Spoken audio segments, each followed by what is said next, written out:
Lots of beef cattle being housed at the moment. This week I'm talking about a very popular housing treatment for parasites, the injection combination of ivermectin and chlorcelon, so that's a wormer and a fluticide together. So we can give it to beef cattle only in Ireland. It's a mil per 50 kilos of a dose.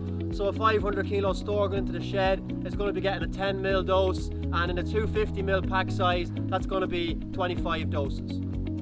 You're looking at a 66 day meat withdrawal with Animec Super, and for me it's perfect as a housing treatment in a low fluke risk area. If you're in a higher fluke risk area, you might have younger fluke than the chlorcelon will treat, active in the livers, damaging the livers, so you might need to opt for something that treats that younger fluke. In terms of worms, it's going to kill all your important internal worms, so your lungworms, all types of osteotagia and Coperia. In terms of externals, it's going to have good efficacy against lice and mange mites.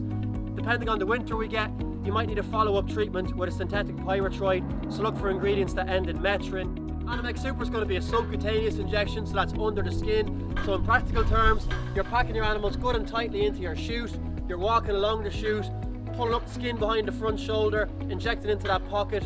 Make sure you massage the injection site after so you've got no leakage, because that constitutes an underdose if you've got solution leaking out of the animal.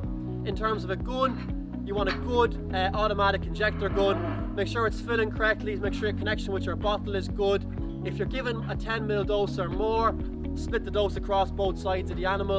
In terms of a needle, for me it's a 16 gauge needle, not longer than 3/4 of an inch, because you're not trying to get down into the muscle, you're just going under the skin. Never ever, as with all treatments, never underdose. So if you're housing on an adult fluticide like Animec Super, it's important that you follow up just before turnout in springtime to make sure you've got a full clean out and prevent any fluke problems later next year, okay? So that can involve one of two things: either taking a fecal egg sample from a number of animals in the group to see if you've got any fluke eggs there, or another adult fluticide, the likes maybe of ruminal.